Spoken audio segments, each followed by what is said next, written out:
Assembly को तहलील हुए 21 दिन हो गए हैं। अनवारुल हक काकड़ को निगरान वज़ीर आज़म का हल्फ उठाए 16 दिन हो गए हैं और अब तक मुल्क में ये बहस चल रही है कि आम इंतखाबात की तारीख कौन देगा और इलेक्शन कब होंगे। आए रोज़ गैर यकीनी में इजाफा होता जा रहा है। पीपल्स पार्टी जिसने मुश्तरका मफादात काउंसिल के इजलास में नई मरदमशुमारी की मंजूरी दी थी, अब वो अचानक 90 दिन के अंदर इंतखाबात कराने का मुतालबा कर रही है। नून लीग इशारा दे चुकी है कि इंतखाबात फरवरी में होंगे, उन्हें कोई जल्दी नहीं है।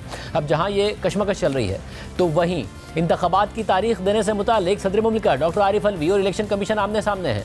दोनों इस बात पर इसरार कर रहे हैं कि इलेक्शन की तारीख के ऐलान का इख्तियार उनके पास है। 23 अगस्त को सदर ने इलेक्शन कमीशन को इलेक्शन की तारीख का ऐलान करने से मुतालिक मुशावरत की दावत दी, मगर इलेक्शन कमीशन ने 24 अगस्त को खत लिखकर सदर से मुलाकात से इनकार कर दिया और वाज़ेह किया कि मुलाकात का कोई फ़ायदा नहीं है, क्योंकि मौजूदा सूरत हाल में इलेक्शन की तारीख देने का इख्तियार इलेक्शन कमीशन के पास है। जिसके बाद सदर मुमलिकत के दफ्तर ने वज़ारत क़ानून से राय तलब की और वज़ारत क़ानून ने बाकायदा इलेक्शन की तारीख देने से मुतालिक इलेक्शन कमीशन के मौक़िफ़ की तायद कर दी है और सदर को जवाबी ख़त लिखते हुए मौक़िफ़ इख्तियार किया है कि इंतखाबात की तारीख देने का इख्तियार इलेक्शन कमीशन के पास है।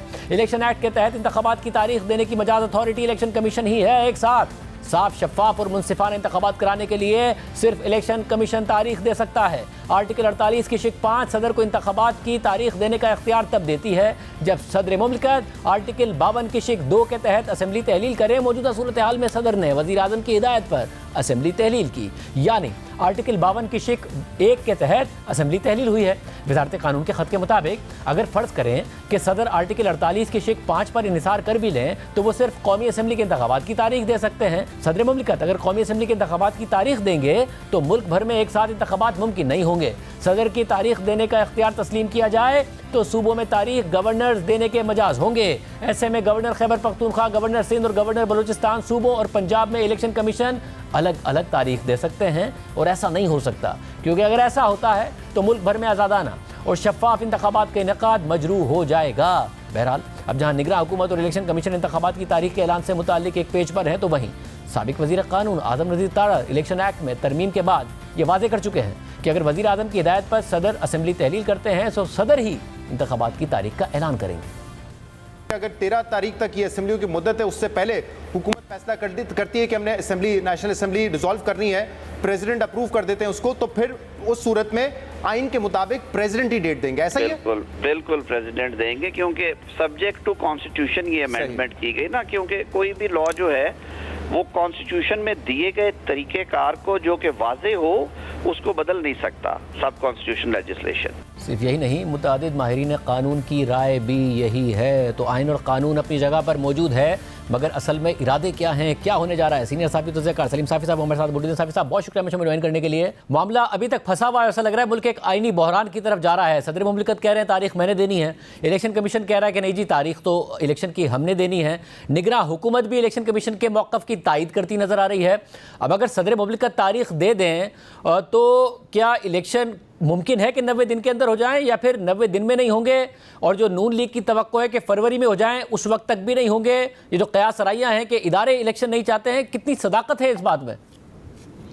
नहीं, मेरे ख्याल में ये सब कयास आराइयाँ हैं और जो मेरा अंदाज़ा है और जो ख़ुद इस्टेब्लिशमेंट की भी ख्वाहिश है वो यही है कि इलेक्शन फरवरी या जनवरी के एंड में हो जाएं। और इसमें यानी कि 90 दिन के अंदर नहीं होंगे, मगर ख्वाहिश यही है कि थोड़ा टाइम और मिले और जनवरी फरवरी में जाकर हो।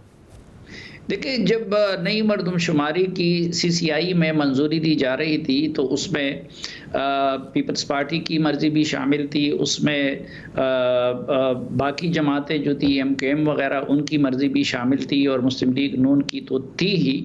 तो एक तो उसका मंतिकी नतीजा उन सबको मालूम था कि नई हल्काबंदियाँ होंगी और नई हल्काबंदियाँ अगर बहुत भी मुख्तसर वक्त में किए जाएँ, जल्द अज जल्द किए जाएँ, तो उसके लिए एटलीस्ट 2 महीने चाहिए होंगे या ज़्यादा से ज़्यादा उसके लिए 4 महीने चाहिए होंगे। तो इन सब को ये मालूम था कि इनके इस इक़दाम का मंतिकी नतीजा वो जनवरी या फरवरी तक इलेक्शन के डिले की सूरत में निकल सकता है। और ये तासुर गलत है कि ये सिर्फ इस्टेब्लिशमेंट की ख्वाहिश थी, बल्कि मेरी मालूमात के मुताबिक ये ख़ुद मियां नवाज शरीफ साहब की भी ख्वाहिश थी। एक तरफ तो MQM और कौम परस्त जमातें मुतालबा कर रही थी, उनको पिछली मरदमशुमारी मंजूर नहीं थी। दूसरी तरफ ये भी था कि पिछली मरदमशुमारी की बुनियाद पे वन टाइम इलेक्शन की इजाज़त दे दी गई थी। लेकिन इसमें ये मामला सिर्फ इस्टेब्लिशमेंट का नहीं था, बल्कि मेरी मालूमात के मुताबिक इसमें ख़ुद नवाज शरीफ साहब की ख्वाहिश भी शामिल थी। अच्छा, और अगर यानी सदर मुमलिकत ने अपना आईनी इख्तियार इस्तेमाल करते हुए 90 दिन के अंदर इलेक्शन कराने की तारीख दे दी तो उस पर अमल दरामद नहीं होगा, बेशक मामला कोर्ट में जाए?